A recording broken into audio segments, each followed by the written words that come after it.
Okay, so this is the moment that every bride fears. What are they going to talk about? Are they going to tell about the time when? Well, as you instructed Liz, we're not going to tell about any of those times. But it did cost us 99% of our first draft. Oh. So what we did is we did what any self-respecting younger siblings would do, and we turned to the internet. So, we've not read this one yet. We've stolen it. Let's hope it's a good one. So I think it's just safe to say that we're both full of admiration and pride for the commitment Holly and Pratham have both made together.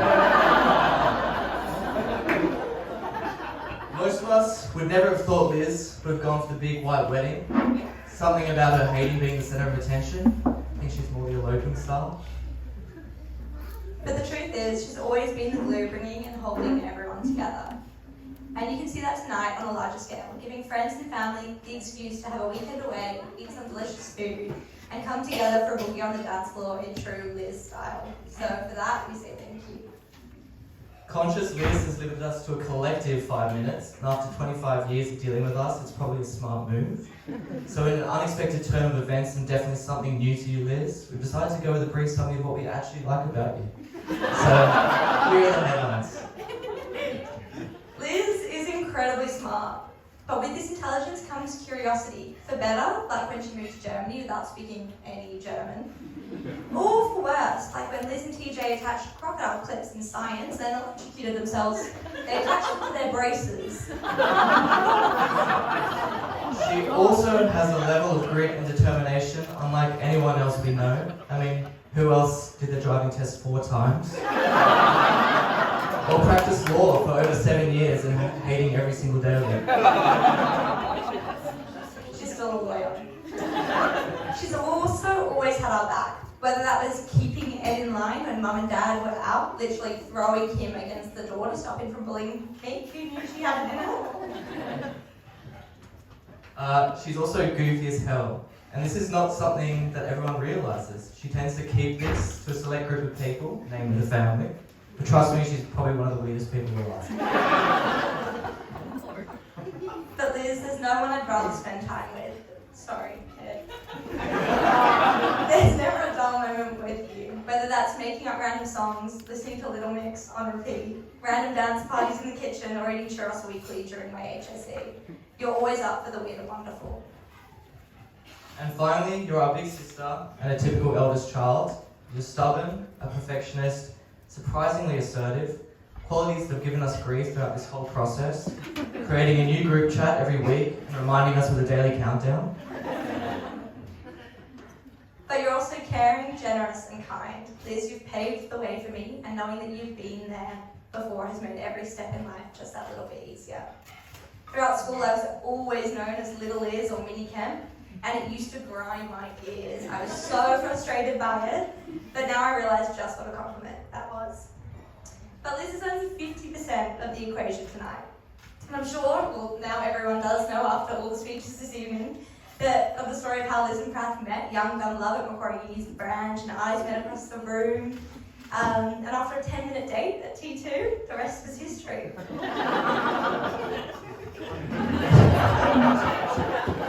But not everyone knows the more important story of how we met Prath. When I eventually met Prath, to be honest, the relationship was already pretty progressed. Whether it was strategic or not, he had managed to evade the formidable boyfriend screening process, unlike Emma's partners. But I'm not going to lie, from our very first conversations about playing guitar and recording demos on GarageBand, it was going to be hard to fault him. Prath has now been on the scene for 11 years. That's 44% of my entire life. Yeah. And during that time, he was put in the hard yards and earned the title of another brother to me. He was the only person I wouldn't yell at during the HSE. And he kindly rewrote all of my essays, which got me to where I am today. He and Liz were the subject of my university photography project. And they posed kindly throughout all of their holidays for me. And not only has he become a brother to me, but he's also become another child to Mum and Dad, unfortunately for him. He now gets the random calls from Dad in the middle of the day, asking to feed the animals or pick something up or drop something off at the house and check that the door's been locked. Calls that the rest of us have actively avoided. Mate, you knew exactly what you were getting yourself into by marrying into this family. We wouldn't have done it by choice. But you know. So we have absolutely no sympathy for you. Despite your questionable decision, I think we can all agree that together you and Liz are the perfect pair.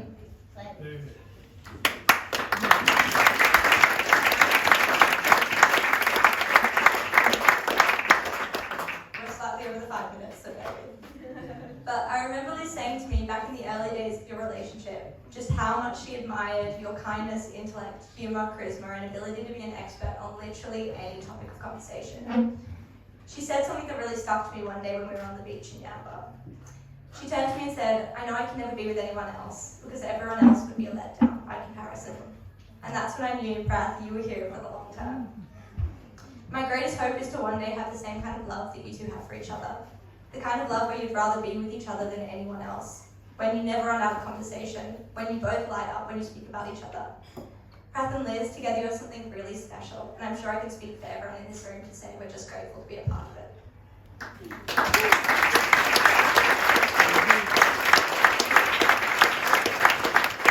To Prath and the Ravi family, thank you for taking our sister and us into your family. To Mum and Dad and the rest of our family, thank you for acknowledging and warmly accepting Prath and his family as part of us. Prath, you're a genuinely awesome guy. You're hilarious, clever, and you seem to have an encyclopedic knowledge of every TV show, stand-up comedian, movie, musician, and the list goes on. You're also humble, kind, and clearly love our sister, and I can't think of anyone more fitting to marry her. So Liz and Prath, I'd like you to turn to one another. Look deeply into each other's eyes and know that the person you're looking at is statistically the most likely to kill you. They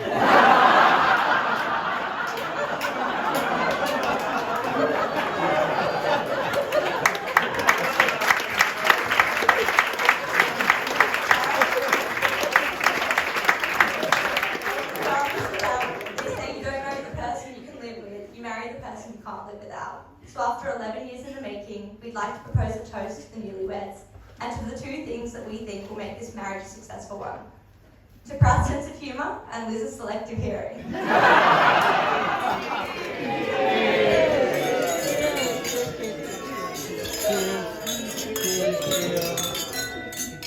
Alright, time has come. Please welcome to the microphone the man that made 50% of this night possible, the newly appointed groom.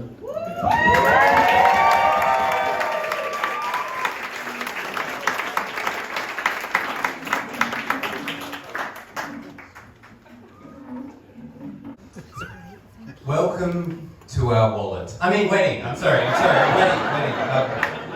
My wife and I would like to start by proposing a toast to you all.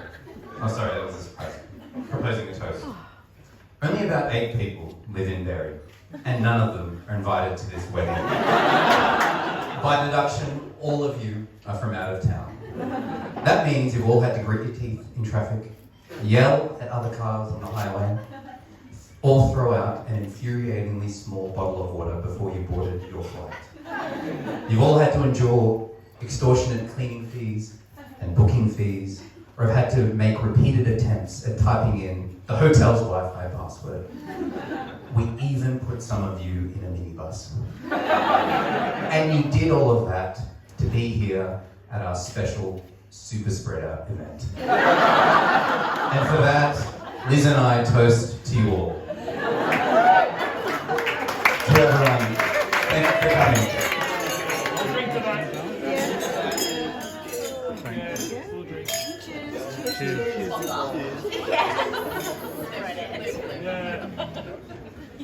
A few of you have travelled internationally to be here, and we would like to mention them especially. Sorry, everyone else, you have to clear immigration to make it to this part of the school. Firstly, a big thank you to my family who flew all the way from India over there.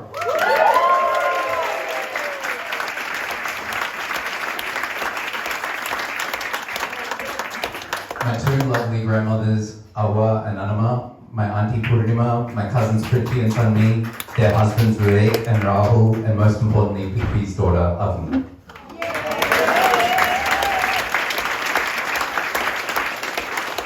I'm so close to them, and this is the first time we've seen each other since the plague, so it's very special that they could all be here. I'm particularly excited that my entire family from India get to meet you properly, Liz.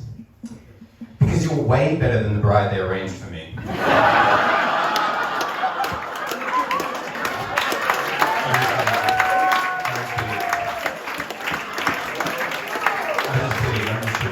I'm just kidding. You're not better. At least theirs came with a dowry.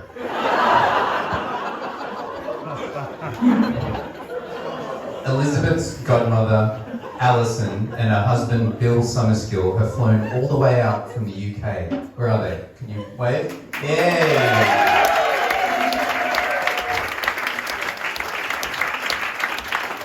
We really appreciate the enormous amount of effort they took to get here. In British terms, to see this Elizabeth get married, Bill and Alison have travelled for the amount of time that people waited in line to see the Queen memorial, and they've travelled for longer than the amount of time that Elizabeth Truss was the Prime Minister. Our Elizabeth reigns supreme. Oh, okay. I wasn't informed about this. My 5 minutes is way overdue now. Thank you to Edward, Liz's brother and my groomsman, for being a superb MC. That was really good.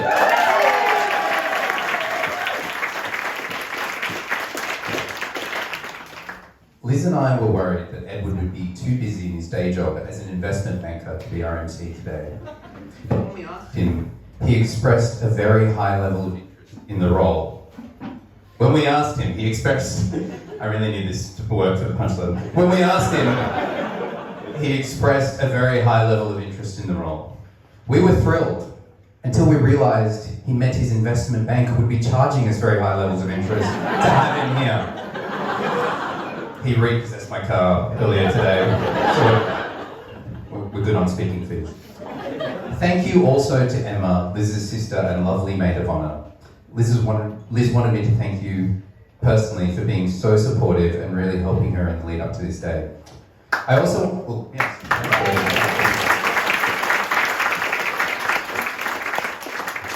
wanted to thank Emma and Edward for welcoming me into your family so many years ago. I love that we've developed our own bond and it stretches back many years. It's probably about as good as having my own brother and sister. Then again, I've never actually had a brother or sister, so I wouldn't know. For all I know, you could be way worse than every other brother and sister. I'd also like to thank Edward and Emma in the influence you've had in shaping your elder sister. I'm convinced Liz is the fabulous person she is today because she grew up with you. Similar to how diamonds are formed after extended pressure, I've long suspected that Liz's serene and carefree nature was forged because she was the butt of all family jokes for decades. This has really opened my eyes to the personal development wonders that can be accomplished from incessantly picking on someone for an extended period of time. I'm starting a charity to spread the word. It's called Stop Stopping Bullying.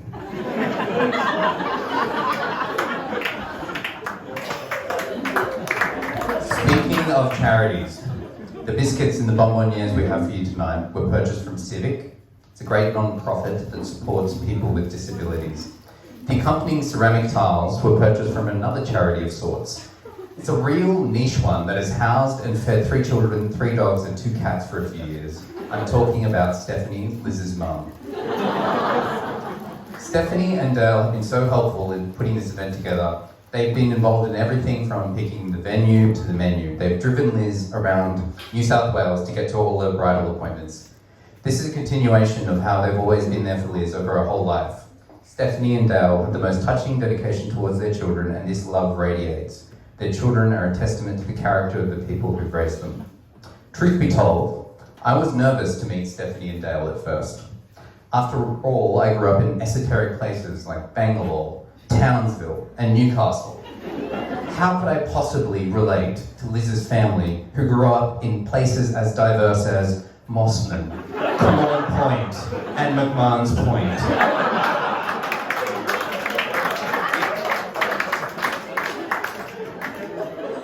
To make matters worse, Liz is a lawyer, her mother is a forensic accountant, and her father is a judge. If I took a single misstep in my first meeting, I'd be facing a prosecution, an examination, and sentencing.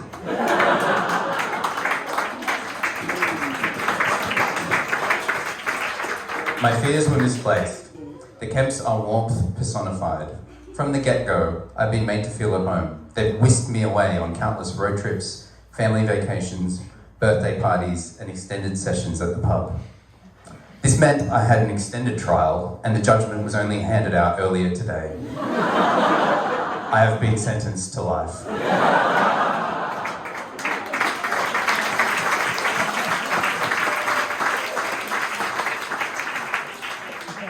My family are far smaller, but the two other figures in it, are both towering.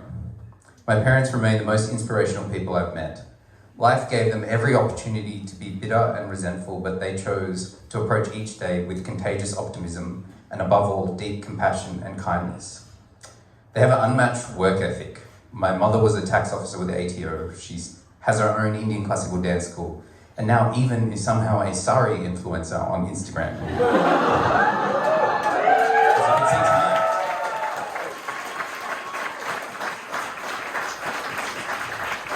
My father is a software engineer who plows through a book a week and has a knack for being able to fix any appliance. It's taken an awe-inspiring man of grit and talent to accomplish what they have, yet they always made sure I was the centre of attention and continually basked in unconditional love. I can always count on their support no matter what life throws at me. For example, when I was in primary school, I had an arch nemesis in the form of a bird that regularly swooped me on my walks home. I was so angered by my foe, I even began studying the mating patterns of the female butcherbird. My parents thought I was being dramatic. Who could blame them? They grew up in a country where few, if any, threats were posed by fauna. Eventually, tired of my complaining, my mother hatched a plan. The next day, I went to school, opened my backpack, to find that she had packed a bicycle helmet for me to ward off the feathery bastards. From then on, every spring, I walked home from school without a bicycle, but with a helmet on my head. I can't remember if my mum's plan worked against female butcherbirds, but I remember it was staggeringly effective in repelling female humans for an hour.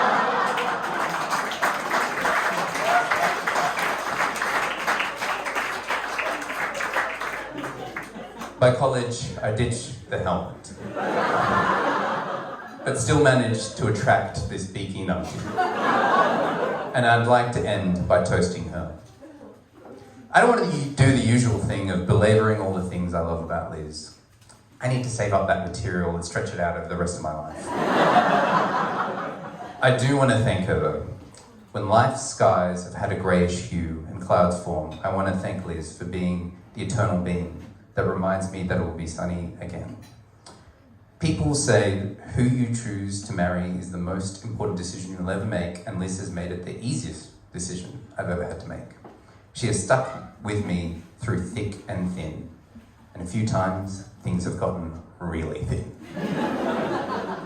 The problem with my rock bottom is that it took me a while to realise I had hit it. I was living in a share house and it was broken into. The place was turned upside down. The intruder had been through all of my possessions. I was devastated. Liz rushed to the scene. She helped me call the police and searched the inside, only to find out that absolutely nothing was taken.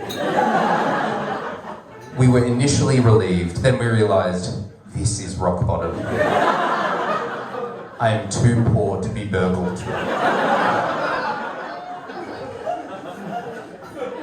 So lastly, I would like to end by thanking Liz for ensuring that at least my heart was stolen. Thanks. Cheers to Liz.